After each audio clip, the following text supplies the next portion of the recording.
नमस्कार, मी ऐश्वर्या कुलकर्णी तुम्हा सर्वांचं मराठी मनोरंजन विश्वात खूप खूप स्वागत करते. मित्रांनो, कलर्स मराठीवर दुर्गा ही नवीन मालिका आपल्या नुकतीच भेटीला आली आहे, म्हणजे अगदी आजपासूनच. आणि आता आपल्यासोबत आहे त्यामध्ये दादासाहेब मोहिते ही भूमिका साकारणारे आपले सर्वांचे लाडके अभिनेते राजेंद्र शिरसटकर. तर त्यांना विचारूया त्यांच्या काय फिलिंग्स आहेत. नमस्कार दादा. तुमचं मी ऐश्वर्या आमच्या चॅनलमध्ये खूप खूप स्वागत करते. कसे आहात? मी मस्त मजेत चाललंय. एवढ्या दिवसानंतर परत कलर्स मराठीवरती काम करताय, काय वाटतंय? कलर्स मराठीवरती नाही, 12 वर्षांनंतर मी मराठी सिरियलमध्ये काम करतोय. पण चांगलं वाटतं की आपण काहीतरी चांगलं करून निघालो होतो. मग हिंदीत रमलो, हिंदी क्राईम पेट्रोल. मग क्राईम पेट्रोल 2018ला मी थांबवलं, मग वेब सिरीज करायला लागलो. पण तिथेही मला विलनचेच रोल मिळत होते आणि मला आवडतात करायला. ते जरा काहीतरी वेगळं असतं. टिपिकल म्हणजे घुसमटपेक्षा हे जरा बरं वाटतं. काहीतरी आपण करतोय आणि त्याच्यात शेड्स असतात. तसंच या ह्याच्यात पण तसंच वेगळी शेड आहे, म्हणून मी भूमिका स्वीकारली की करतो म्हणून. आत्ताच तुम्ही म्हणालात की कॅरेक्टरला नवीन शेड आहे किंवा नवीन विषय आहे मालिकेचा, जो टिपिकल आपला असतो तसा वाटत नाही आहे.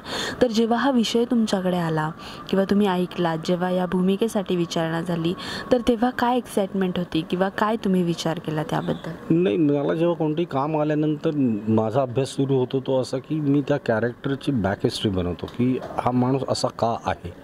त्याच्या भूतकाळात ज्या गोष्टी घडलेल्या असतात, माणूस तसा रिॲक्ट होत असतो.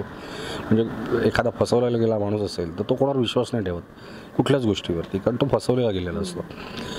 तर हा माणूस असा का आहे ह्याचा आधी अभ्यास केला मी की ओके, म्हणजे ह्याचं बॅकग्राऊंड हे होतं.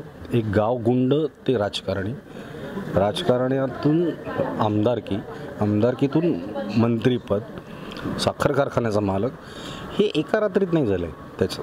ते स्टेप बाय स्टेप झाले. मग ते करताना किसी के जीने के लिए किसी का मरना बहुत ज़रूरी होता है. तर तो काय काय करत आला आहे आणि आता इथे पोचला आहे. पण असं म्हणतात की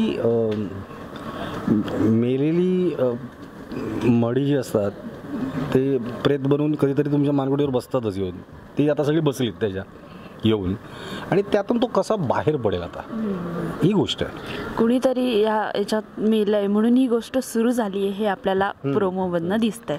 पण आता ते जे तुम्ही जसं म्हणालात की ते मेलेल्याचं भूत मानगुटीवर बसतंच, तर ते दुर्गा नावाने तुमच्या घरामध्ये येणार आहे की तो प्रतिशोध, प्रेम की प्रतिशोध जसं आपला ते आहे. तर ही पुढची कथा कशी असणार आहे? म्हणजे प्रेक्षकांना फार एक्साइटमेंट आहे त्या गोष्टीची.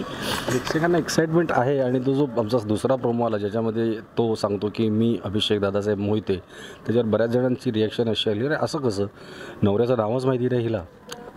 आणि ते तिला नसतं माहिती.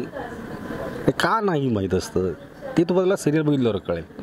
कारण ही सिरियल लिहितोय सचिन दरेकर, ज्याला इतक्या वर्षाचा लिखाणाचा अनुभव आहे. त्याच्या नावावर एवढ्या चांगल्या फिल्म्स आहेत, सिरियल्स आहेत.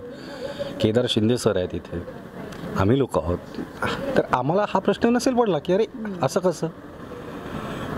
बरोबर. तर थांबा जरा, सबुरीने घ्या. कमेंट म्हणजे लगेच टाकू नका, अरे बघा सिरियल आधी मग टाका कमेंट त्याच्यावर. सिरियलमध्ये रुमाणी खरे ही तर दुर्गाच्या याच्यामध्ये दिसतीच आहे किंवा तिचं कॅरेक्टरच तसं आहे. म्हणजे जसं आपण आत्तापर्यंत बऱ्याच सिरियलमध्ये बघत आलो की ज्या ॲक्ट्रेस असतात किंवा लीड असतात त्या थोड्याशा कुठेतरी सौम्य, एकदम थोड्याशा रडूबाई अशा टाईपमध्ये असतात. पण ही दुर्गा आहे.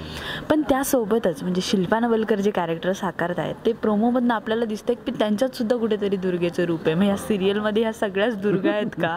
नाही, सगळ्या दुर्गा नाही आहेत, तीच एक दुर्गा आहे. आमच्या घरामधला जो प्रॉब्लेम आहे त्याच्यामुळे शिल्पाताई तसं करत आहेत.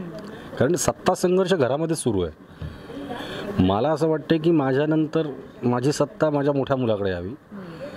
तिला असं वाटते की धाकट्या मुलाकडे यायला हवी. धाकट्या मुलाला इंटरेस्ट नाही आहे, ते मधल्याकडे जायला जावं. असा सगळा जो फॅमिली गुंत आहे तोही आहे याच्यामध्ये. म्हणून शिल्पाताई एका पॉईंटला मी चार्ज घेतात. आता तुमच्या बोलण्यामधून प्रेक्षकांना बऱ्याच गोष्टी उमगल्या आहेत सिरियलबद्दल, पण तरीही तुम्ही जाता जाता प्रेक्षकांना काय सांगा? नाही, मी जाता जाता फक्त एवढंच सांगेन, आजपासून संध्याकाळी 7:30 वाजता कलर्स मराठीवरती दुर्गा नावाची सिरियल आली. आत्तापर्यंत तुम्ही माझ्या सगळ्या भूमिकांवरती प्रेम केलं, याही भूमिकेवरती तसंच प्रेम कराल हा मला विश्वास आहे. नक्की बघा. दररोज संध्याकाळी 7:30 वाजता कलर्स मराठीवर दुर्गा. Thank you sir. थँक्यू.